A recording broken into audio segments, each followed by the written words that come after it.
Okay, team, chapter 13. This is a really good chapter.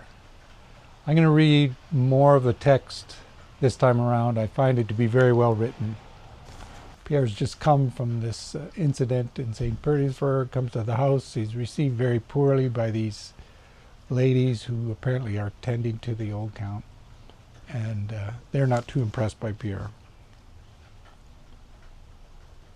And then the next day, Prince Vasili arrived and took up residence in the Count's house. As we had learned before, Prince Vasili also had come to Moscow. And he sent for Pierre and said to him, "My dear boy, if you conduct yourself here as you did in St. Petersburg, you will come to a bad end. That's all I have to say. The Count is very, very ill. It's utterly impossible for you to see him." And so what I read into this is Prince Vasili's just hoping to secure the fact that he's the inheritance of the estate. People know that Pierre was one of the old Count's favorite children, illegitimate children, and this incident in Petersburg was just maybe a reason for Prince Vasili to shut the door and say, "You can't go see the old Count. It's just not possible." And since that time, Pierre had been left undisturbed and had spent all his time upstairs in his room. So this first little bit is just sort of summarizing a sequence of a few days. Pierre coming, getting a cool reception, Prince Vasili sort of imposing his will on the house. And then we are catching up to where we ended off in chapter 12, with Boris and his mother coming to see the old Count, perhaps to lean a little bit of hope that Boris might be given a little something in the Count's will to help them. And so here we are. Boris was sent by his mother, "Go see if you can find Pierre, invite him to the Rostovs." Boris appears at the door. Pierre was pacing up and down, occasionally stopping in a corner to make a menacing gesture at the wall, as if running a sword through an invisible enemy, glaring over his spectacles and again pacing up and down, all the while gesturing and muttering indistinctly. "England is done for," he mumbled, scowling and pointing a finger at someone unseen. "Pitt is a traitor to the state." So what's happening here is Pierre's pretending, he's imagining himself as Napoleon, and he's crossed the channel and he's invading England, and Pitt is the English leader, prime minister. I'm not sure the name given to him, and so Pitt's pretending to be Napoleon, and we have to remember Napoleon to him, to Pierre, represents a kind of a liberal idea. It's kind of it's about a very progressive dismantling the class structure that's in place, that has been in place and is in place in Russia as well. But there's this kind of there's change in the air. The French Revolution has happened, and for someone like Pierre thinking about such things, it's almost intoxicating, this idea of change and perhaps of liberation and perhaps more equality for people. Like in Russia for maybe a few hundred years now, there's been this serfdom kind of political situation. Families, these aristocratic families are in charge, and Pierre's taken up with these more liberal ideas, of which he sees Napoleon, rightly or wrongly, as an exemplar. And so he admires Napoleon. But also just point out here, Pierre's not thinking about the inheritance or the state or his father. Like, this is something just consuming Prince Vasili's mind, his machinations in his head. Pierre goes to his room and he just, it's like farthest thing from his mind. He's thinking he's just entertaining himself with these political and social and philosophical ideas. And I think that's an important point. And Boris comes into the room, and Pierre comes to a standstill. He had last seen Boris as a boy of 14, and though he had no recollection of him, he greeted him with the usual spontaneous, hearty way, with a friendly smile and a hand clasp. So here's our Pierre for sure, just wanting to be friends with people. And who is Pierre? Pierre, we see Pierre at Madame Pavlovna's talking about politics and social situations. We see him intimate with Prince Andrei and one of Prince Andrei's closest friends. And then we also see him just befriending Anatole and Dolokhov, And, who is it? Count Rostov knows of Pierre. Yes, we want Pierre here. And so, Pierre, we have, in this book, we'll see transformations of people. Some people will transform, some people will transform, kind of reinforcing. We wonder about Prince Andrei. Will he just continue on the road he's on? Someone we haven't heard of much, like Ellen. What will be her part of the story? And so Pierre's kind of this everyman. He has little bits of everybody in him, and you just kind of wonder which nudge or which encouragement will he get? Will he be more like Andrei? Will he be more like Dolokhov? Or will he be more like the old Count Rostov, who's kind of befuddled in his mind, never quite able to bring things together? This Pierre intrigues me. And so here he is with Boris. Do you remember me? Boris asked coolly, with a pleasant smile. And so Boris still has this kind of staunch kind of demeanor he wants to maintain. I've come with my mother to see the Count, but it seems he is not well at all. Yes, so it seems.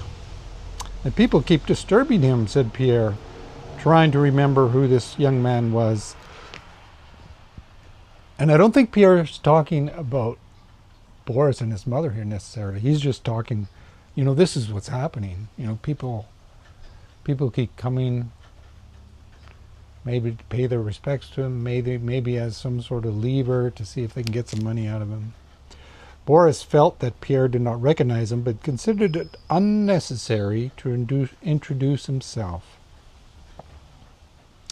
And without the least embarrassment, looked him straight in the eye.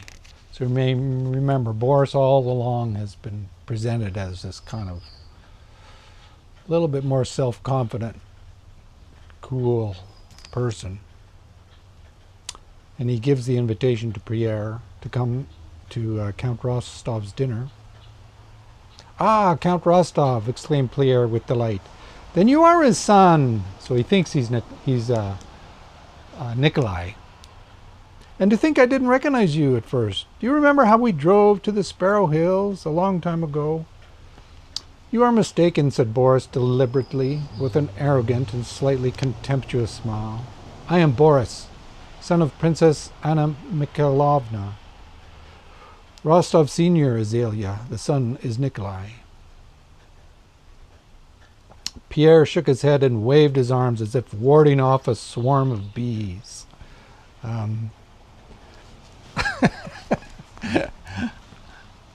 Just like that, this description of Pierre. What am I thinking? I'm all mixed up. So many relatives here. You're Boris, yes. Now we know where we are. Well, what do you think of the blown expedition? So again, it's like there's this talk, people keep coming to see the prince. Yeah, it just keeps bothering. But it's just like, okay, we got ourselves straightened out. I know who you are. And right away, Pierre's back talking about the intrigues of politics and whatever. The Bologna expedition is the expedition of Napoleon's planning to invade England. This is not going to happen. England is far superior at sea. There's no way French army is going to successfully get through the English Armada. But Pierre doesn't really have a sense of that, and so he's just interested to get the conversation on here with Boris. What do you think of this? Do you think it's going to be bad for the English if Napoleon gets across the Channel? I believe the expedition's quite feasible. And so, again, this is maybe a little bit of naivety, I think, for Pierre. Boris, of course, knew nothing about this. Here in Moscow, we are more occupied with dinner parties and scandals than with politics, he said in a cool, mocking tone. I know nothing and think nothing of this, he continued. Just now they are talking about you and the Count. Pierre smiled good-naturedly, as if fearing that his companion might say something he would regret. And so, what I read here is Boris is not wanting, or Pierre is not wanting Boris to say something that Boris would embarrass himself about. It's not that Pierre would find it sort of uncouth or anything like this. He doesn't want the conversation to come back to the Count, and he knows that Boris and his mother is here, and okay, this is maybe a little awkward. Pierre smiled good-naturedly. In Moscow they have nothing to do with gossip, he went on. Everybody is busy, wondering whom the Count will leave his fortune to. This is Boris speaking. Ah, yes, all this is too bad, Pierre broke in, really too bad. Pierre kept fearing that this officer had inadvertently embarked on a conversation that would prove embarrassing to himself. And it must appear to you, said Boris, flushing slightly, but not altering his tone or manner. You know, it might be that Pierre is the one who's fearing to be embarrassed, because it seems like it's something he could give a rat's ass about, but he just would rather not talk about it with someone. And Boris is still kind of wanting to appear a certain way. It must appear to you, said Boris, flushing slightly, but not altering his tone. It must appear to you that everyone is concerned only with getting something from this rich man. Ah, so it does, thought Pierre. I just want to tell you, this is Boris again, to avoid any misunderstanding, that you are quite mistaken. If you rank me and my mother among these people, we are very poor. But speaking for myself, there's one thing I can say. For the very reason that your father is rich, I do not regard myself as a relative of his. And neither do I nor my mother would ever ask or ever take anything from him. So it's super important for Boris to tell Pierre this, you know. I'm not here to kind of weasel my way in here. That's not what this is about for me. He knows his mother might be kind of doing that, but of which he sort of disapproves, but for her sake he's going along with it. And it's actually paying dividends for Boris, but he doesn't like it. And here's an interesting little bit here. He said, Pierre did not comprehend this at once. So this, which kind of gives me some confusion. So Boris is telling him, I just want you to make sure I'm not here to kind of like get some money out of you or your father. And Pierre's kind of like, what? What are you talking about? Well, you know, there's this kind of, there's these two people trying to sincerely engage with each other within a certain range, but they're not quite connecting. Pierre did not comprehend at once, but when he did, so he's like kind of like cluing into Boris, wanting to make sure, don't think poorly of me, that I'm just here for your wealth, your father's wealth. And when Pierre comprehended this, he jumped up from the sofa, caught Boris by the wrist in an impulsive, clumsy way, and blushing far more than Boris, began to speak with a feeling of compounded shame and vexation. So he's just like wanting to put Boris at ease. And he's just kind of at a loss for words. I'm glad you have spoken plainly. You will forgive me if this is unpleasant for you, he said. So so this is where it's kind of me thinking Pierre is just not wanting Boris to be uncomfortable. Okay, I think I may have misspoken here. It was Boris who says, I'm glad you have spoken plainly. You will forgive me if this is unpleasant for you, he said, putting Pierre at ease instead of being put at ease by him. And kind of the air has been cleared. But listen, said Pierre, regaining his composure, you're an amazing fellow. What you've just said is good, very good. Of course you don't know me. We haven't seen each other in a long time, not since we were children. You might think very well that I understand perfectly. I couldn't have done it myself. I haven't the courage, but it's splendid. So Pierre's just kind of fumbling over his words here. I'm very happy to make your acquaintance. Strange, he added, after pausing and smiling, that you should have thought that of me. And he began to laugh. Well, what of it? I hope we shall become better acquainted. And he pressed Boris's hand. You know, I have not once been to see the Count. He hasn't sent for me. I'm sorry for him as a man. What can I do? So it was like Pierre's purposely or not purposely. Okay, yeah, I'm not part of those games either. About I'm not even thinking about that. I'm thinking about these political things and so on. And yeah, there's people coming, trying to get their share of this inheritance, and it's kind of like, I'm sorry you kind of thought that of me. That's odd, but interesting. I never thought people were thinking that of me, maybe. And so it's giving something Pierre to think of. So you think Napoleon will succeed in getting an army across? Asked Boris with a smile. So this is important. Pierre has just made a friend. You know, Boris had these defenses and walls, and it's kind of like, I don't want you to think why I'm here. And just over the course of these few minutes together, they've sort of realized they kind of have something more in common.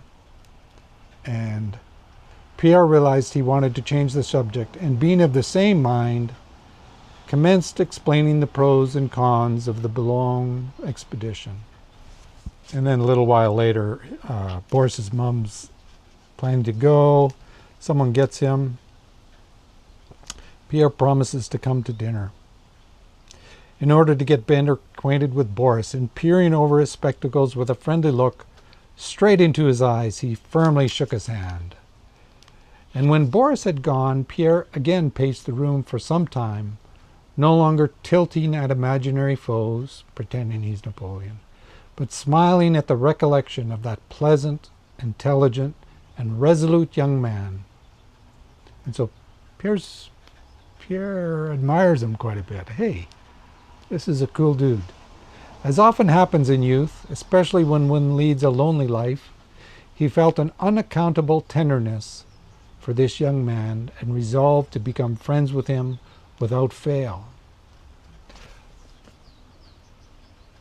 So make note here, especially one who leads a lonely life. Pierre, it's not for sure that Prince Vasili will inherit this estate. It could be Pierre. People still think perhaps Pierre will get it in the end. And this, in turn, at least at this point, puts in compromise all his interactions with people. You know, are people friends for him for his potential wealth or for other reasons? And also he's been away. And so this is just another little interesting commentary about Pierre. He has Prince André as a friend, but obviously they're not around each other hardly ever. And beyond that, who's his friend? You know, he's got these wild party guys, Anatol, Dolokhov. He hangs out with them, but obviously he doesn't talk about what's deeply on his mind. Anyway, I find this interesting. And then it talks about Prince Vasili seeing Anna Mikhailovna off, and Boris. And then here's a little exchange between Boris and his mother. I don't understand, mother.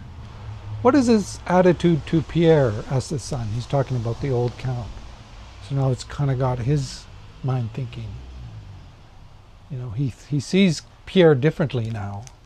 Much more respect. It's the will, my dear. The will tell everything, and our fate depends on it. But what makes you think he will leave us anything? Ah, my dear, he is rich, and we are poor.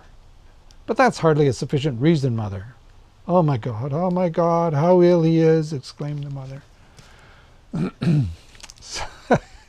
It's just this funny exchange between mother and son, or generations. Anyway, I just really love that chapter. I'm not sure if I spoke of it really articulately, but I really loved this developing friendship between Pierre and Boris, and just this insight further into Boris, like this sort of open-ended, raw, authentic, you know, which way is he going to go? What influences are going to... He seems like he's one of the characters whom we yet can't pin down, except we know everybody enjoys being around him, and he's not caught up with the same kind of motivations as others. But he does have these idealistic thoughts, and these thoughts are stirring politically and socially within his mind. And I think it all still seems very confusing to him. And yeah, really like this interaction between Pierre and Boris especially. That was chapter 13, and we better leave it there.